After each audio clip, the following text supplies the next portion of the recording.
The old rancher stood at his fence line, watching the dust rise from the road as another car passed without stopping. For 3 years now, he'd been placing water jugs at the edge of his property, 3 times a day, every single day. His neighbors thought he'd lost his mind. His own son had stopped visiting, embarrassed by what he called his father's obsession. But Samuel Martinez knew something they didn't. He knew what it meant to be dying of thirst.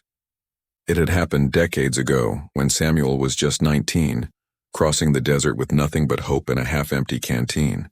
He'd been 3 days without water when he collapsed beneath a mesquite tree, certain he'd breathed his last.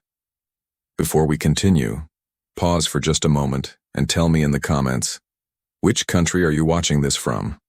I love knowing where these stories reach. Now, then she appeared, an elderly woman who shouldn't have been there, couldn't have been there, offering him water from a clay jug. She'd smiled with eyes that held centuries of kindness and whispered words he'd never forget. When you can, you give. 3 times a day, like the sun rises, peaks, and sets. Someone always needs saving. By the time he'd regained his strength enough to thank her, she was gone, leaving only the empty jug and his beating heart. Samuel had built a good life after that. He'd worked himself from farmhand to landowner, married a beautiful woman named Rosa, raised 3 children, but he'd never forgotten that woman or her words. When Rosa died 5 years ago, leaving a hole in his chest that wouldn't heal, he'd wandered his ranch aimlessly until he found himself at the same fence line, remembering.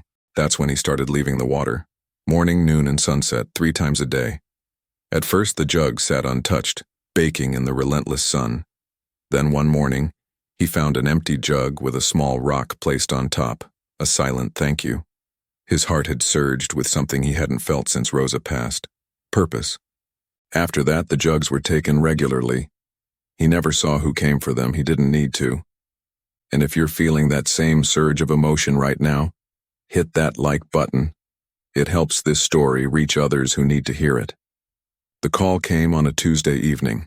His son Thomas was at the door, face pale, with a young man beside him.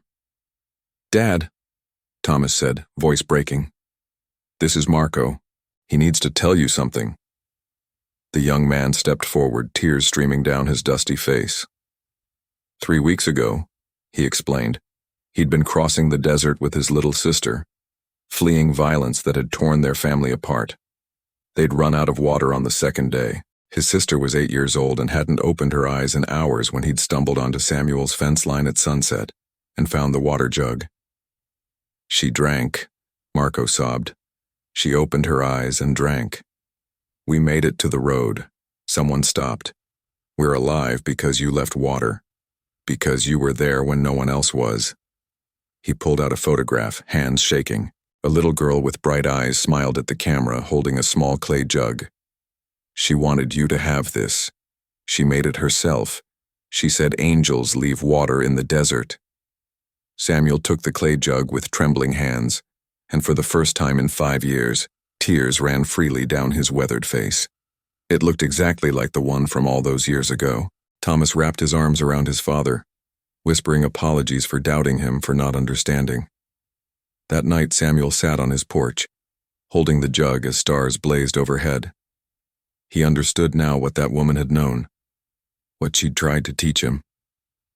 Kindness doesn't die with us, it echoes forward, rippling through time, saving lives we'll never know about, in ways we can't imagine. Every jug he'd left had been an act of faith. Every day he'd chosen to remember, to honor a debt that could never truly be repaid, only passed on. Tomorrow morning, he'd be at the fence line again. Thomas had promised to join him. And someday, perhaps Marco would leave water for another soul dying of thirst. 3 times a day, like clockwork, like breathing, like love that refuses to end. If this story touched your heart, if it reminded you that small acts of kindness can change the world, then please subscribe to this channel. Share this story with someone who needs hope today, because just like Samuel's water jugs, your simple act of sharing might save someone who's lost in their own desert. Let's keep this ripple of kindness going together.